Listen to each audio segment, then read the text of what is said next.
Hello, Mark Kris again, reporting back after attending the New York Lung Cancer Foundation Summit here in New York. A lot of discussion went on, but as usual, I, of course, was most interested in the perioperative space. And one item I'd like to bring up today is something we really need to think about.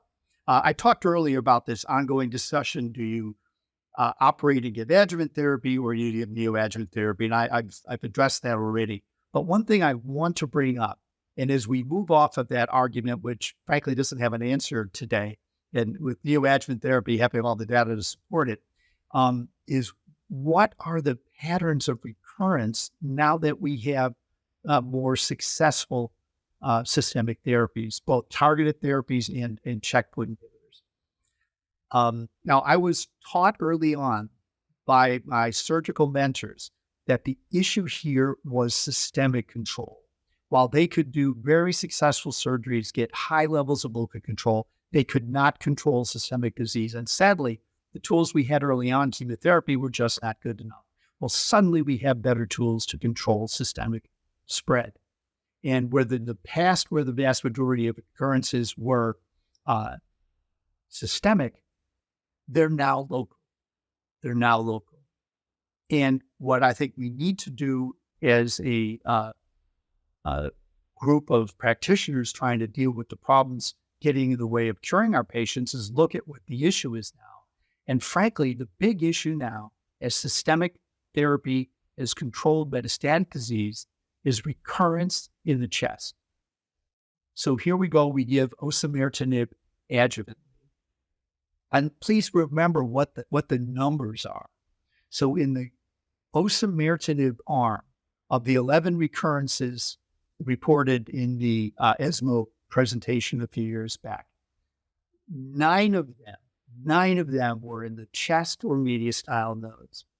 In the arm that just got no osimertinib afterward, there were 46 recurrences, and 32 of those 46 recurrences were in the chest, either the lung or mediastinal nodes, lymph nodes. 74% of the recurrences are suddenly in the chest. So what's the issue here? The issue is we need to find strategies to give better disease control in the chest as we have made inroads in controlling systemic disease with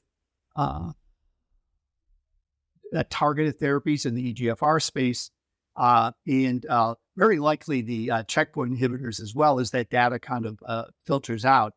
We need to think about how better to get local control. And I think rather than continue to get into this argument, neoadjuvant versus adjuvant, we should move to what's really hurting our patients, and that's this. Again, this data I quoted you, that was from the ADURA trial, that was adjuvant, and I'm sure the neoadjuvant is going to show the same thing. Again, it's better systemic therapy, but now more trouble in the chest. How are we going to deal with that? And I'd like to throw out one strategy, and that is to rethink the role of radiation in these patients. Again, if the problem is local, if the problem is chest, lung, and lymph nodes, we have again to think about local therapy. And yes, we're not recommending it routinely for everybody, but now that we have better systemic control, we need to rethink what our options are. The obvious one to rethink is to think about giving radiotherapy, also to use what we learned in the earlier trials, and that is there is harm to giving excessive radiation to the heart. So if you avoid the heart, you avoid the harm. And we have better planning strategies for SBRT and more traditional radiation. And of course, we have proton therapy as well.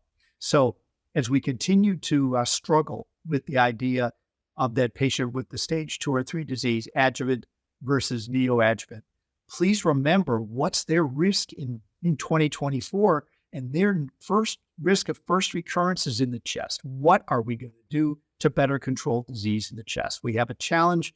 I'm sure we can meet it if we put our heads together.